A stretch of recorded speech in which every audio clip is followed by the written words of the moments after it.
A bill has been proposed to Parliament seeking to require a public referendum prior to amendment of a number of clauses in the Constitution, including the 5-year presidential term and consecutive terms of the President. Article 107, Clause A of the Constitution states that the President shall hold office for a term of 5 years and no person elected as President shall serve for more than 2 terms in office, whether consecutive or otherwise. The vote on Common Consensus Bill proposed on behalf of the government by Niladu MP Abdullah Khalil also seeks to require a public referendum to amend Article 108 of the Constitution, which states that the President shall be elected directly by the people by universal and secret suffrage.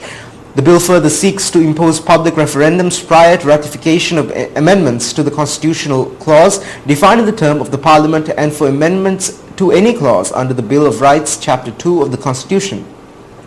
The ruling Progressive Party of Maldives PPM has a majority in Parliament despite its disagreement with the coalition partner Jamhuri Party's JP. JP leader Qasim Ibrahim had yesterday said he does not believe that its coalition agreement with the Maldives Development Alliance or MDA and ruling PPM has been terminated. Speaking at a press conference, Qasim Ibrahim said that he had not received any word from the coalition notifying him of the coalition dissolution. Speaking on Raja Television, the PPM's deputy leader Ahmad Adib Abdul Ghafoor claimed that he had asked President Yaman Abdul Gayoom to remove JP members from the cabinet and other senior government positions. Qasim Ibrahim has said that he has not been officially informed of the dissolution of the coalition agreement between PPM and JP, but only heard reports of this regard through the media. PPM's parliamentarian Abdullah Masih had been elected Parliament Speaker and opposition MDPs Musa Manik made the Deputy Speaker. This is one of the first and biggest decisions made by the new Parliament sitting, which was elected on the 22nd of March and sworn in on the 28th of May. One of the reasons that makes this decision so important is its significances to the allegiances local politicians had made to one another. It is a decision that broke a coalition which together defeated the largest party in the country. After the government coalition's victory in the parliamentary elections, the ruling PPM and the second largest party in the country, the JP, had both announced their aspiration to the post of Parliament Speaker. Qasim Ibrahim had gotten 39 votes in favour of making him Speaker, while PPM's Masih had garnered 43 votes. MDP's Musa Manik had garnered 42 votes in favour of making him Deputy Speaker, while PPM's Abdul Rahim Abdullah had garnered 41 votes. JP leader Qasim Ibrahim was the first to announce that he would be running for Parliament Speaker. Originally, he said that he had PPM's backing. However, President Yaman Abdul Gayoom said that the position of Parliament Speaker is far too important to be given out to any other party other than his PPM.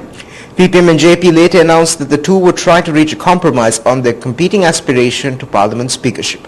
It was evident that these talks had not yielded much fruit, as President Yaman Abdul Gayoom later told reporters that if Qasim Ibrahim were to run for Parliament Speaker, it would create friction within the government coalition. President Gayoom added that his PPM had sent a letter to Qasim Ibrahim over the competition for speakership.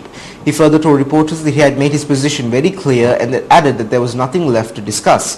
The president also said that it was not common practice anywhere in the world to allow a party with a smaller number of seats to be given speakership. Qasim Ibrahim had then looked to the opposition MDP, which decided to back him for Speaker while fielding its former chairperson Musa Manik to the position of Deputy Speaker.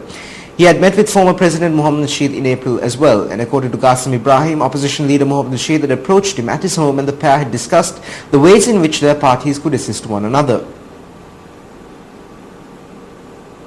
Even though the pair had discussed politics, Nasheed insisted that no solid deals had been made. Qasim Ibrahim said that there is no reason for the coalition to become unnerved. And he added that the parliament is responsible for making the government accountable.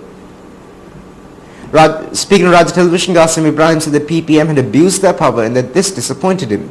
He further added that PPM's actions were a violation of contract, and had he known that the president would act the way he did, he would have backed opposition candidate Mohammad Nasheed in the presidential elections. Qasim Ibrahim was undoubtedly a valuable ally to the government coalition. In addition to being the second largest party within the coalition, the JP had also won 15 seats in parliament. He had also helped President Yaman Abdul Gayoom get elected. This resulted in him being dubbed Kingmaker. After having placed third in the 2013 presidential elections, he threw his weight behind the Progressive Party of Maldives PPM, giving them the ammunition to face and defeat the Maldivian Democratic Party MDP in the runoff rounds of the presidential elections held in 2013.